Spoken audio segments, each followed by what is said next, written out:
예, 저는 부산에서 소설을 쓰고 있는 강동수라고 합니다. 1961년 1월에 경남의 항구도시 마산이라는 데서 태어났고요. 거기서 초중 고등학교까지 고향에서 다녔습니다.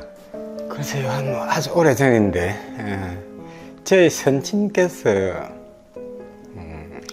초등학교 선생님이셨거든요. 그 유년기에는 학교를 자주 옮겨 다니다 보니까 유년기 친구를 사귈 틈이 없어요. 그러다 보니 자연스럽게 학교 도서관 같은 데 있는 동화책이라든지 유인전이라든지 이런 책을 많이 보게 됐는데, 지금 생각해 보면 그때 아주 유년기에 읽은 그런 독서 체험 이런 것들이 가장 기본적인 작가로서의 그 밑받침, 저층을 이루고 있지 않나 하는 이런 생각을 하게 됩니다. 그런 유년기 체험이 이제 바탕이 되면서 중학교, 고등학교 다닐 때도 학교 공부하면서 혼자 중불나게 학생 소설 같은 걸 이제 쓴답시고 했죠. 그 당시에 학원이라고 하는 중고생을 대상으로 하는 본격적인 문예지가 있었습니다. 우리나라에 지금 활동하는 많은 시인이나 작가들이 학창시절에 그 잡지를 통해서 이제 소년문사 역할을 하기도 했죠. 저도 마찬가지로 그곳에 가끔 투어를 하고 했는데, 고등학교 3학년 때 그때 한창 입시가 입시 준비를 바쁠 때인데도 학생 소설 같은 걸 썼어요. 그게 투고에서 이제 잡지에 실린 기억이 있습니다. 그래서 1년 동안 발표된 여러 작품들 중에서 한 편을 뽑아서 이제 연말에 대상을 주기도 했는데, 그 대상 상품이 4년간 대학 전액 장학금이라고 하는 당시로서는 꽤 큰 이제 조건이죠. 거기 대상을 받은 적도 있고요. 대학을 서울로 진학을 하면서 그때는 문학을 또 좀 더 열심히 해서 빨리 등단이라는 걸 하고 정식 작가가 좀 돼봐야 되겠다 하고 이런 생각을 이제 하기도 했지만, 그때 아시다시피 우리나라가 굉장히 격변기였어요. 그 당시에 이제 대학 이제 1학년 입학할 때 서울의 봄이라고 해서 전국적으로 민주화에 대한 열망이 들불처럼 이제 불타오르고 이럴 때죠. 1980년 5월 14일부터 16일까지 4월 동안 서울 시내에서 대대적인 서울 시내 모든 대학생들이 이제 참여한 이런 연합 가두 시위 같은 것도 벌어졌어요.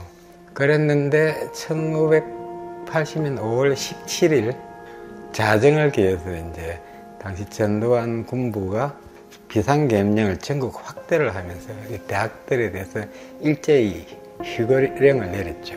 제가 이제 그 당시 서울대학교를 다녔는데요. 학교 기숙사에 5월 17일 자정을 기해서 이 탱크와 계엄군들이 밀려 들어왔죠. 그 계엄군들이 착금을 하고 들어왔는데, 그 당시에 만 하루 동안 지금 생각하면 그 엄청난 그 폭력을 당했습니다. 일일이 말하기도 좀 괴롭습니다만 그런 폭력을 당하고 이제 맨몸으로 이제 고향으로 쫓겨난 이런 경험이 있습니다. 제 개인적인 국가 폭력의 경험에다가 광주에서 큰 이런 시민들의 유혈, 희생 이런 것들이 이제 같이 이제 겹쳐지면서 대학 1학년 이제 가을에 휴일행이 풀리고 이제 학교로 이제 복귀를 한 이후에 소위 말하는 운동권 학생이 된 거죠. 대학 4학년 때 11월에 친구들과 더불어서 서울대학교 교정에서 이제 유인물을 뿌리고 이른바 이제 시추동을 하게 됐죠. 시추동한 당일로 학교에서 제명을 당하고 또 이제 경찰에 붙들려가서 이제 구속이 됐죠. 재판을 거쳐서 한 12개월 정도 이제 길지는 않습니다만 감옥 생활도 한 기억이 있습니다. 그 이후에 민주화가 조금 진행되면서 우여곡절 끝에 이제 복학도 하고 조금 뒤늦게 이제 졸업을 했습니다. 그 이후에는 이제 취업도 해야 될 텐데, 그래서 그 당시에는 신문기자를 하고 싶었어요. 그래서 신문기자를 하려고 하니 그 학교 때 그 경력 이런 게 문제가 되어서 서울에서는 쉽게 취업이 되지 않았는데, 이제 부산에 있는 국제신문사라는 곳에 이제 그쪽에서 저를 받아주더라고요. 그 과정에서 그럼 이제 어떻게 해서 제가 그럼 작가가 되었느냐, 이런 이야기를 좀 말씀을 드리자면, 부산의 국제신문사에 취직을 해서 문화부의 문학 담당 기자를 했었거든요. 문학 담당 기자를 하면서 그 부산의 시인이나 작가, 소설가 여러분들을 이제 취재원으로 만나게 됐죠. 그래서 이제 그분들하고 저녁에 술도 마시고 또 이 문학에 대한 이야기도 하고 하면서 그 오랫동안 이제 숨어있던 이 문학에 대한 욕망이 이제 조금씩 꿈틀거리는 것을 느끼게 되었습니다. 그래서 1993년도쯤이죠. 어느 가을에 문인들하고 술을 한잔 마시고 조금 늦게 귀가를 하면서 걸어오면서 나도 이전에는 문학 청년이었지 않았나, 이제 좀 소설가가 되어봐야 되겠다 이런 생각이 들더라고요.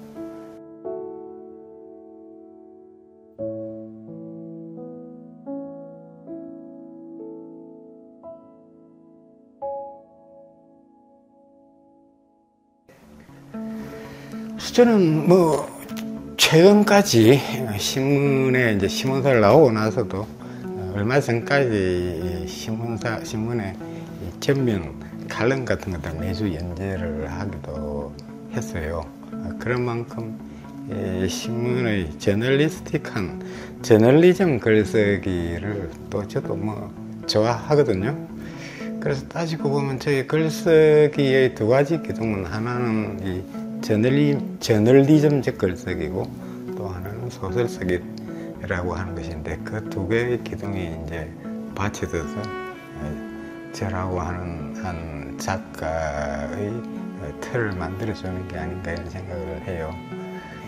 하나는 사실을 추구하는 것, 또 하나는 허구에 기반한 어떤 상상력의 세계를 이제 구축하는 것, 이런 두 가지 서로 다르긴 하죠. 하지만 결과적으로는 우리 시대 사람들의 삶, 또 우리 시대 사람들의 생각, 이런 것들을 이제 담아내는 글쓰기라고 하는 점에서 동전의 앞뒷면과 같은 게 아닌가 하는 것을 제 개인적으로는 생각을 하거든요. 또 엄정한 저널리스트의 눈과 또 자유로운 상상력을 가진 소설가의 기발한 아이디어, 이런 것들이 잘 결합이 된다면 좋은 작품이 될 수는 있겠는데, 그렇게 노력은 했습니다만 제 작업이 그렇게 성과가 있었는지 그건 잘 모르겠습니다. 어쨌든 작가로서는 이 10손가락 깨물어서 안 아픈 손가락이 없듯이 모든 작품에 다 애착이 갑니다만, 그 중에 기억나는 작품들을 고르라고 한다면 장편 소설로는 제국 ing문사라고 하는 소설이 아무래도 저한테는 좀 애착이 있고요. 왜냐하면 크게 유명해진 것은 아닙니다만, 그래도 우리 일반 독자들한테 제 이름이 어느 정도 알려지게 된 중요한 계기가 된 작품이죠. 단편 소설로는 개인적으로 뭐 수도원 부근이라든지 또 7번 국도라든지 몇 년 전에 쓴 정염이라든지 이런 작품들이 좀 개인적으로 좀 더 애착이 가죠. 그래서 그런 작품들을 이제 뽑아서 아마 곧 새로운 선집이 한 건 나올 것 같습니다. 여러 가지 기자 일도 하고 또 학교에서 학생들을 가르치기도 하고 또 문화행정가 노릇도 또 하기도 했는데, 그런 시간들은 또 그 시간 나름대로 제 삶을 구성하는 하나의 원소가 되기도 하고, 그 시간도 소중하긴 합니다만 또 그 시간들 좀 더 집중적으로 소설을 썼으면 더 좋았을 건데 하는 이런 아쉬움은 들죠.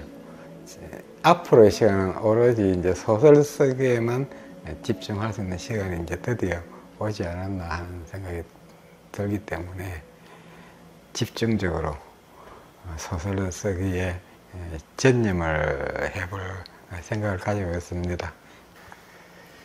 그렇죠. 쓸 게 없지는 않습니다. 저 같은 경우는 이제 머릿속에 특히 장편 소설 같은 경우에는 몇 개의 소재들이 있습니다. 이게 영업 비밀이라면 영업 비밀일 수도 있는데, 간단하게만 이야기를 하자면 한때 한 작년 재작년쯤에 우리 사회에 큰 파장을 불러일으켰던 문제 중에 하나인 국제 입양아들의 문제. 수십만 명이 이제 외국으로 아기 수출이라는 이런 오명까지 얻으면서 수출됐던 이런 이야기들이 이제 우리 아픈 역사가 있단 말이에요. 그 이야기와 또 제가 80년대에 겪었던 이 학생운동 때 경험, 이런 두 가지 이야기를 한 소설에 묶어서 좀 80년대적인 국가폭력에 대한 이야기를 좀 하나 쓰려고 준비를 하고 있습니다. 어떤 분들이 그랬습니다. 100만 권의 책이 한 권 팔리는 세상보다 10,000권이 팔리는 책이 100권이 세상에 훨씬 더 그런 지식시장 또 문학시장이 훨씬 더 생태계가 건전하다라고 이야기를 하더라고요. 저도 마찬가지입니다. 그래서 많이 팔리는 작가보다도 좀 더 우리 시대의 화두 또 우리 시대의 문제 이런 것들 좀 더 고민해서 그걸 작품화했다는 작가, 그리고 또 저와 같이 동시대를 같이 숨쉬고 같은 세상을 헤쳐온 우리 이웃들의 삶을, 또 그들의 또 꿈과 고난과 좌절과 희망과 이런 것들을 좀 작품 속에서 담아내려고 노력했다라는 이런 이야기를 혹시라도 들을 수 있으면 가장 큰 영광이겠죠. 또 그렇게 되기 위해서, 또 그런 작품을 쓰는 작가가 되기 위해서 앞으로도 노력할 것입니다.